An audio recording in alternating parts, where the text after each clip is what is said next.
Civil aviation medical centre में काम करने वाली नर्स मासूमा गुलाम हुसैन ने incharge doctor Khurram incharge medical service और डॉक्टर इसहाक समेत 4 अफराद पर जिनसी हिरासत करने की कोशिश का इल्ज़ाम लगा दिया। मासूमा गुलाम हुसैन ने कराची प्रेस क्लब के बाहर एहतजाज किया और उसके बाद भूख हड़ताल कर दी। मीडिया से बातचीत में उनका कहना है कि इंतजामिया ने 1 हफ्ते में जिम्मेदारों के खिलाफ कार्रवाई का यकीन दिलाया था, मगर 1 साल गुजरने के बावजूद कोई कार्रवाई नहीं की गई। मेरा नाम मासूमा हुसैन है। मैं Pakistan civil aviation medical centre में एज अ नर्स काम करती थी। मुझे ऑन ड्यूटी हरासा किया गया, तरह तरह से तंग किया गया। Doctor Naveed, doctor Khurram, doctor Ishaq Sheikh और 4 और आदमी हैं उसमें, ठीक है।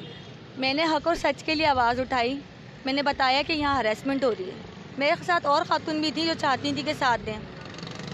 फ़िलहाल जब मैंने आवाज़ उठाई तो मुझे नौकरी से निकाल दिया गया, निशान इबरत बना दिया गया। सिर्फ नौकरी से नहीं निकाला, मेरी तलाक भी करवा दी गई और तलाकनामे पर डॉक्टर नवीद का नाम है। मेरे 2 बच्चे और थे, 2 हैं मेरे। अभी मेरे पास 4 बच्चे हैं।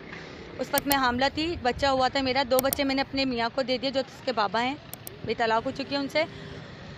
और आज मैं प्रेस क्लब के बाहर इसलिए बैठी हुई हूँ क्योंकि मेरी कोई सुनवाई नहीं हो सकी है।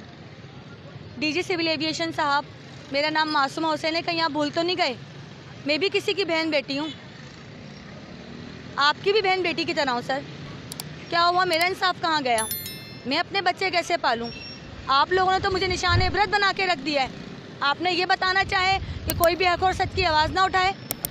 मैं यहाँ बैठी हुई हूँ भूखी प्यासी, मेरे बच्चे भी हैं। अगर मुझे और मेरे बच्चों को कुछ होता है, पाकिस्तान सिविल एविएशन के डीजी आप जिम्मेदार होंगे। आपने कौन सी इंक्वायरी करवाई जो अभी तक जवाब नहीं मिला?